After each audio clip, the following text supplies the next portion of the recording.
Toronto Raptors and the Boston Celtics in Game 6. Foul, corner three, ties the game. We're going to overtime.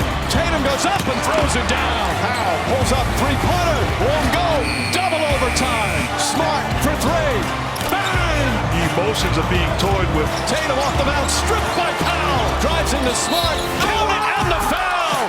The Raptors win, and their season is still alive. What's going on, everybody? Welcome into First Take. Thank you so much for being with us. I said this yesterday. We went from no sports to all the sports. It was an incredible double overtime game last night. We're going to start with that. And of course, it is kickoff Thursday. We can't wait to get into the game this evening and preview this entire season. Max, I want to bring you in here, though, and I want to talk about this Celtics-Raptors game. Stephen A. had the Celtics. Should he be concerned about his squad now that they've knotted it up? Oh, yeah, and I have the Raptors, and I have since the beginning, but obviously this is a year where there are a lot of live teams. Celtics are one. But let me tell you why I like the Raptors. First of all, they're the defending champs, and even without Kawhi, Siakam had stepped up in the regular season. Now, that hasn't been the case in the postseason, but they've been able to get to a Game 7 in the second round against a very good Celtics team without Siakam at his best. Now, how have they done that? Number one, Nick Nurse is no longer an underrated coach because people keep talking about how he's an underrated coach. He's rated appropriately as an elite championship coach. Brad Stevens, before last year, got a lot more press than Nick Nurse, but Nick Nurse is staying right there with him game for game. What did he do last night? Well, I like Tice a lot. I think he's an above-average player at his position if you play him at the 5 for Boston.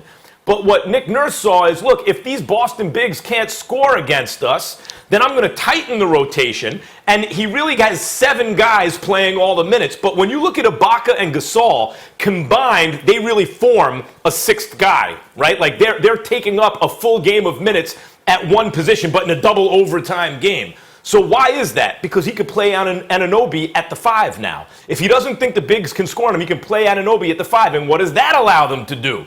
Anunoby, people forget, before last season, not this last one, but 2 years ago, even though Siakam emerged in the playoffs, it wasn't just like Siakam is going to be the guy and who's this Anunoby guy. It's like, look, they have 2 young, ascending, talented forwards. And Anunoby was being compared to a young, more athletic Draymond Green. But Anunoby wasn't available for the playoffs because of medical issues last year.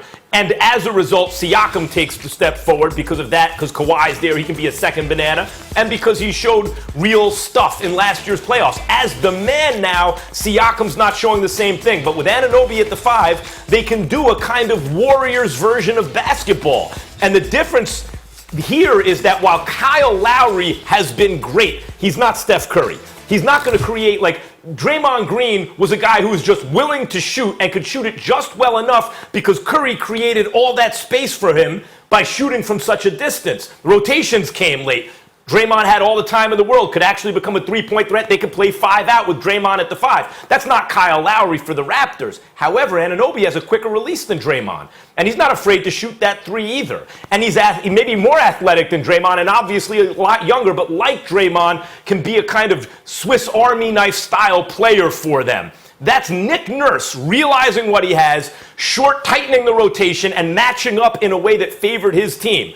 All that said, obviously, when you look at the production of all 7 guys who really got minutes, name me one subpar player. They're all excellent players. They've all shown already that they can be part of a championship equation, not just Lowry and Van Vliet, and obviously the bigs in Gasol and Ibaka, but Norman Powell off the bench, who actually took a big step forward this year, and then who I just mentioned, the young forwards, Anunoby and Siakam. Molly, this is all without Siakam having a good game. What if he has a good game in Game 7? I like the Raptors.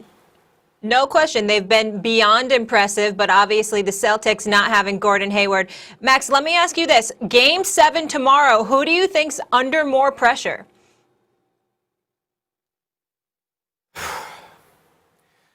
If I had to pick a single player, I'd probably say Siakam. Team.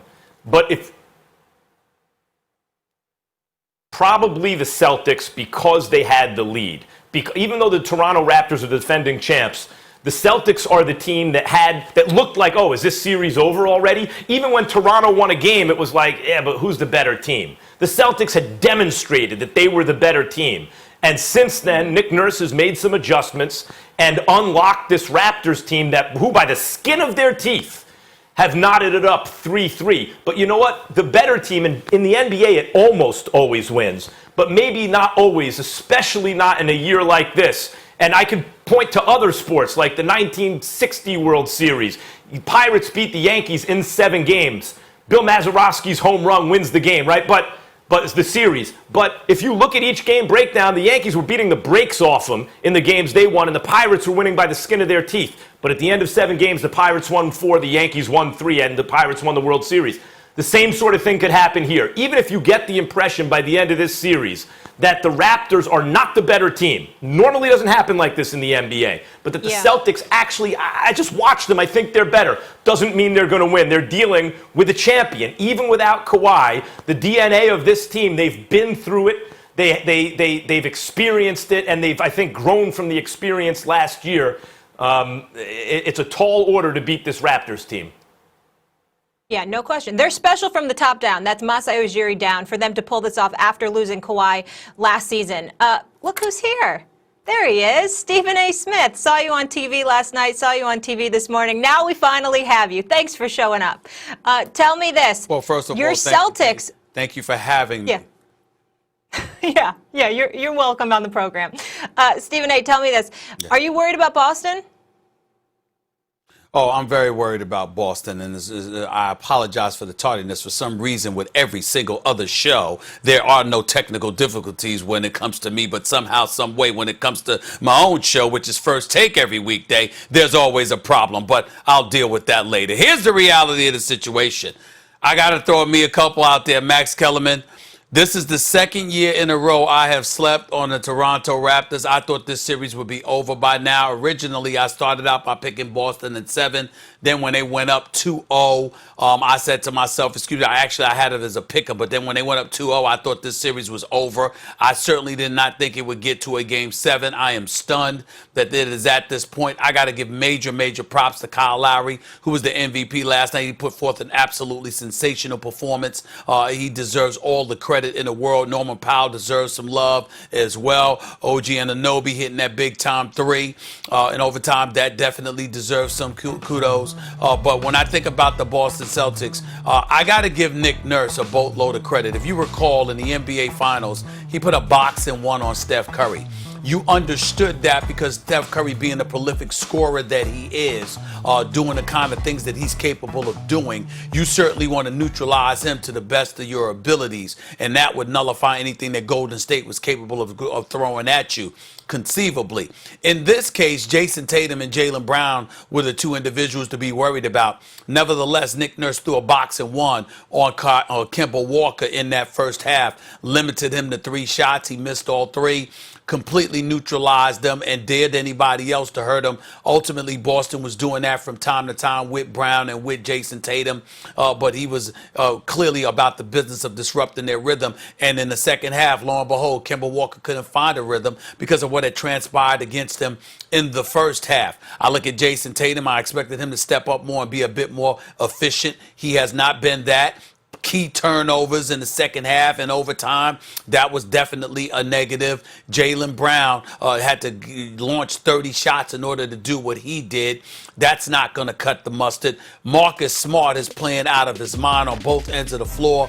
He's giving them the kind of help and assistance that he's supposed to give them and then some. But in the end, it's a Game 7. I don't blame anybody for thinking that since Toronto got to this point, they should be able to close the deal. I'm still going to believe in Boston that ultimately they can find a way, but they should not have allowed it to get to this point. I'm going to give Nick Nurse and Kyle Lowry in particular boatloads of credit for that, but I'm also disappointed in what I've seen from Boston in terms of Jason Tatum's efficiency. efficiency, and Kemba Walker ultimately being neutralized to the degree that he has been neutralized. Boston doesn't have the depth that we had hoped they would have. Obviously, they're missing Gordon Hayward more than I thought they would, because they're only playing basically 6 guys or 7 tops, but really mainly 6 guys.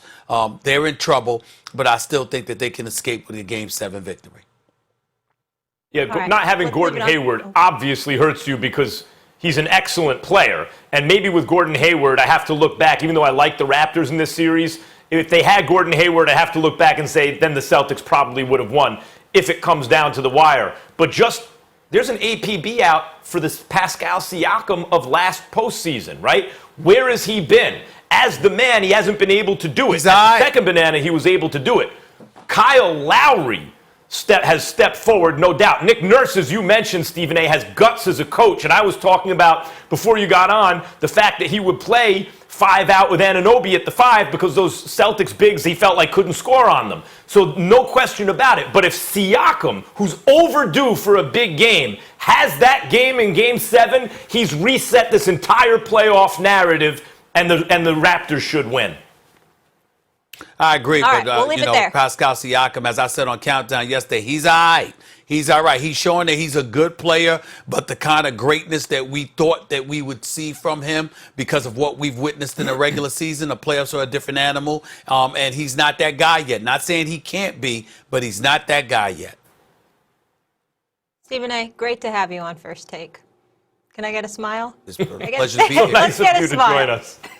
It's so nice of you to join Mac tonight. There we go. That's my guy. All right, guys, we got football to get into. NFL kickoff Thursday. The Super Bowl champs will be gracing our television screens tonight.